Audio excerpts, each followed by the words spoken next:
Mario Wonder has the best movement in the franchise by far. It almost has the freedom that rivals the 3D entries, but on a 2D plane. Movement in a 2D game is based on two factors: fluidity and precision. Going too far in one direction can either leave the game feeling too floaty or too rigid, and Mario has always struggled to find that perfect niche.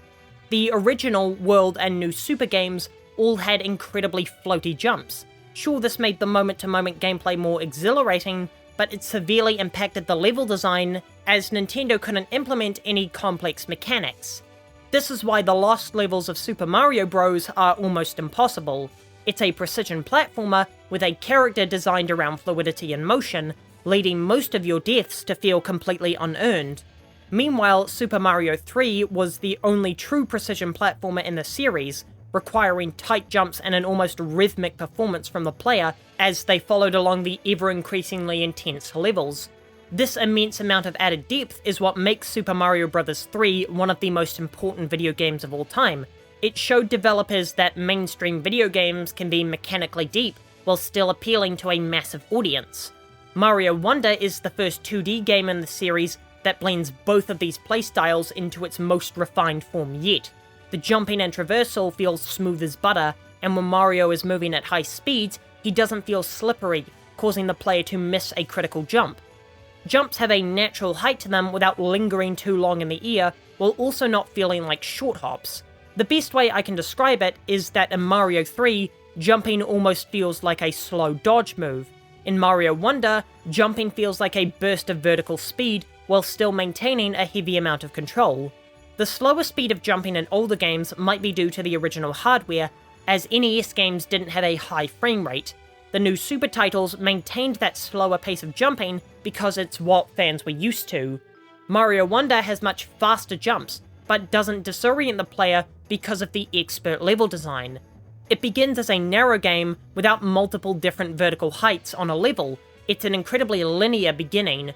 This is why so many of the game's early worlds are set pieces for the wacky tone rather than showing off the gameplay enhancements.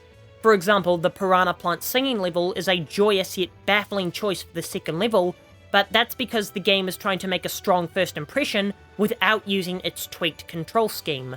It subtly adjusts the player's muscle memory while dangling shiny keys in front of them so they don't realize their behaviors are being changed, while still giving the game an impactful opening world.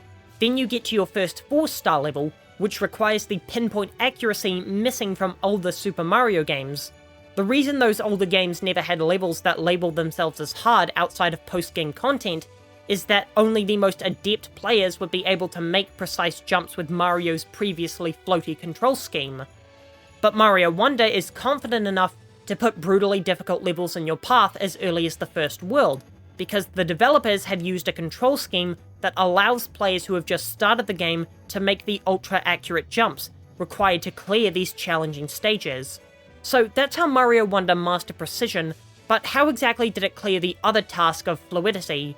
Well, normally things like fluidity and impact in games are purely from the art team. It's the visual feedback we get that makes us think about things like the weight of the combat.